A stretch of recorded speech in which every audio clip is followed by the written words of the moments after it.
Hi there folks, how you doing? I've been buying again and I've picked up it's another Spectrum Plus 2 which was listed as spares or repairs. The guy said it basically works, but he said the power connection is a little bit dodgy and he said the tape deck isn't working either. I haven't tried it yet, so I don't know. So I thought I'll have a preliminary look at it now and see what parts, if anything, need ordering for it. I'm going to assume it's going to need a drive belt. I'll just order one of those straight away. They all do at this age unless it's been changed. He did say the drive wasn't running, so maybe that's why. Maybe it's got another fault. I don't know. Let's give it a go, shall we? Just having a first look at this. It's in really nice condition. There's no scratches on it. There's no scuffs. Looks like it's been really looked after. So I'm quite pleased at that. Markings on the tape deck buttons, they've been worn away, but that's okay. That means it's been used a lot and it means it's been enjoyed, which is exactly what should happen with it. But apart from that, well, it's an extremely tidy machine. Does it work? Let's find out. Right, I've got it plugged into the RF lead, so we'll see if we get a picture on it. I'm going to use the power supply it came with. We'll see what it does. Well, the light flickered and then it went out. So this could be the power supply issue he was talking about. Ah, yeah, if you hold the plug to one side, the light stays on. Let go of it, it goes out. So that has definitely got either a dodgy socket or a dodgy plug. It's probably the socket. They tend to get tripped over and yanked all the time, so it could be loose from the board, but it's unlikely. They just tend to break, so I think I'll just order one of those as well. Let me see if I can just wedge something in there, glasses case, just to hold the power in. Yeah, okay, it's trying to tune into something. Let me just see if I can tune the TV in. If I remember how to do it on this thing. Yeah, absolutely, we get a picture. We got sound. Not got any sound. Why not?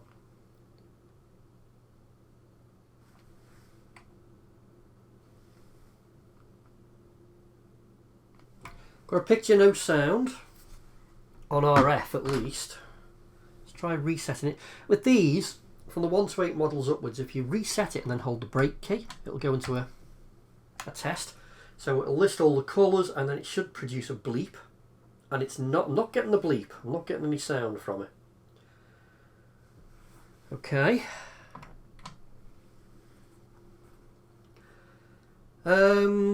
Keyboard seems to be working. I won't check every key just now, but that seems okay. Tape deck, they said the tape deck wasn't working. Let's have a look at that. So, oh, yeah. I jolted the computer and it's done that. And that's probably down to the power supply. If I reset it, yeah, we're fine. I mean, that's running. That is going. And they said it wasn't working, so... Okay. Ah, I'll tell you what, let me try it with a tape. Oh, what the hell, let's try Zoom by Imagine. It's a tape I know that's good. Game's good too. And will this play? Well, that seems to work. I mean, I'll change the belt anyway. Well, that seems to be running. Okay.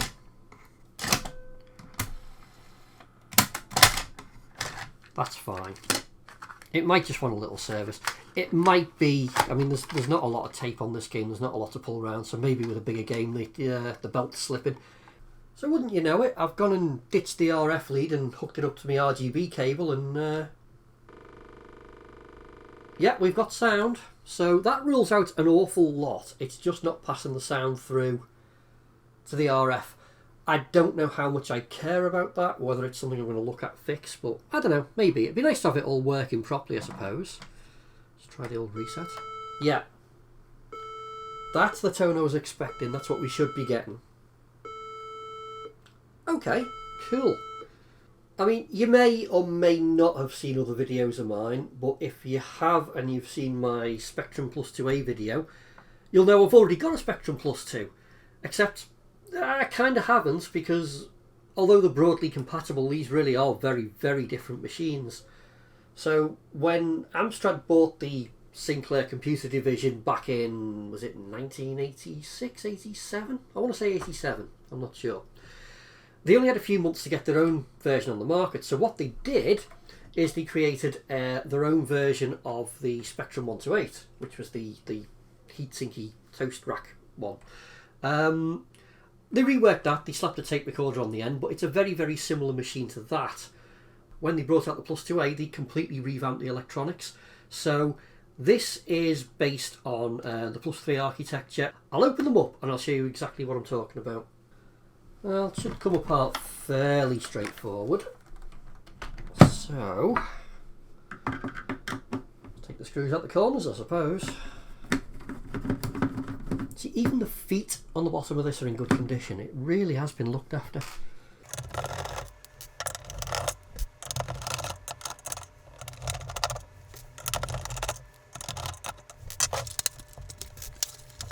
So, screws are out. Now, lift the top cover, just be careful I don't snag any wires.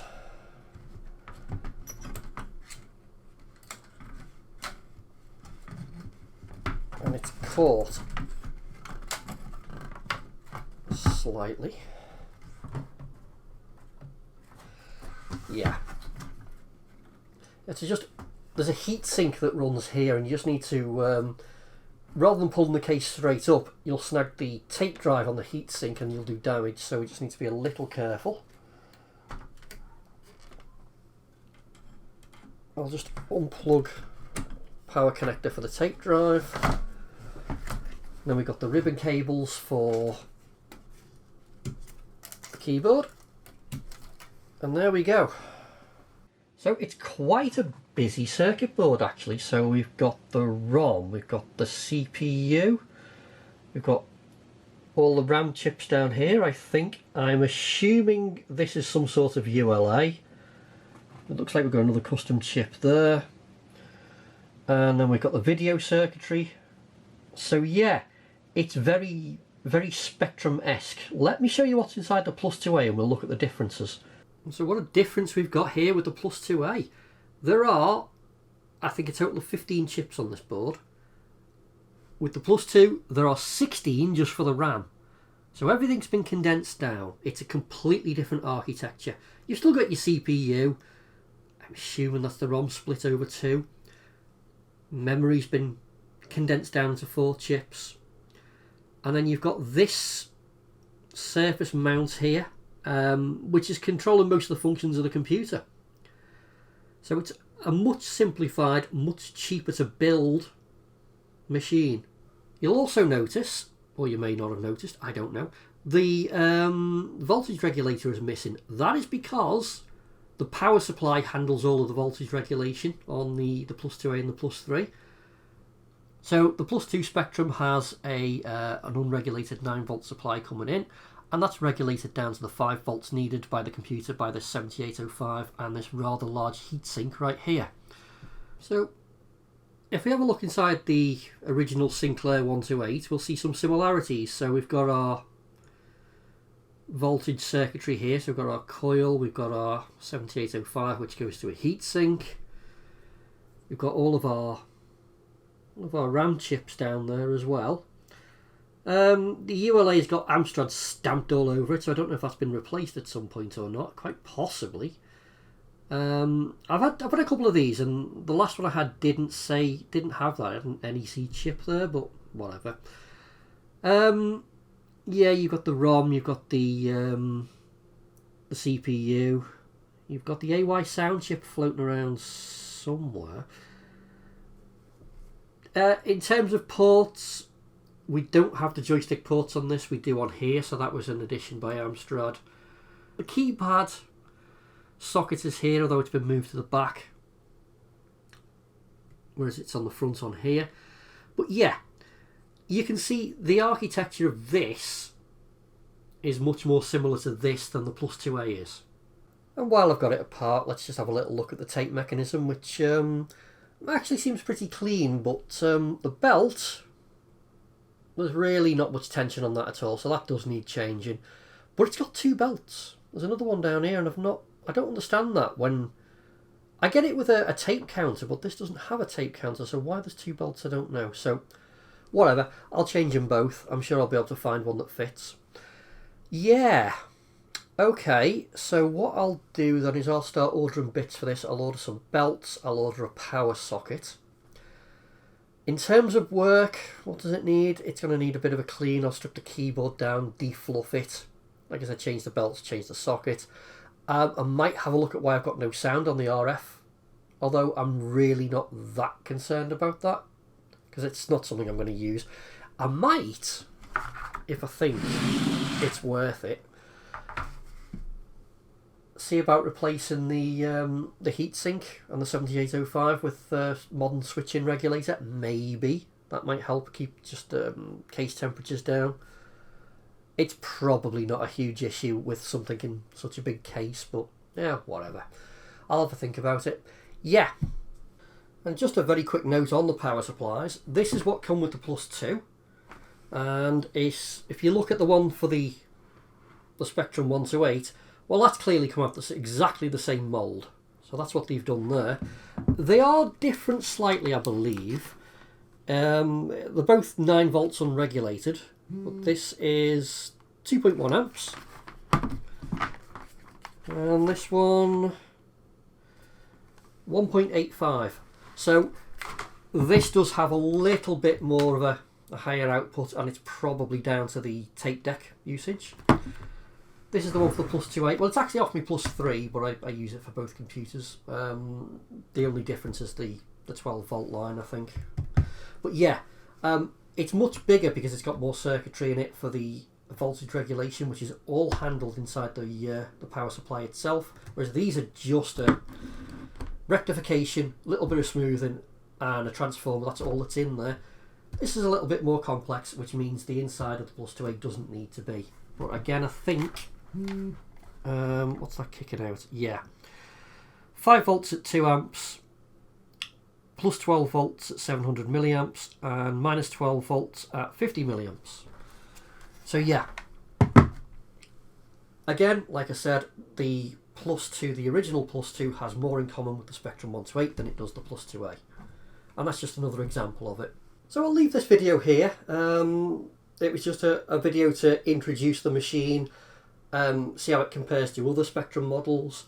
So hopefully that was interesting to someone. In the next video I do on it, then we'll actually start doing some work on it, and hopefully we'll be able to get to the point where we can play some games on it, because, well, that's the whole point, isn't it? Let's face it. Yeah, so I'll leave this video here. I'll say, as always, thank you very much for watching, and hopefully I'll catch you on the next one. Oh, actually, anyone who's still watching this video at this point, if you wouldn't mind, just stick a number 4 in the comments. I'm just really curious about something. Anyway, thank you. Bye.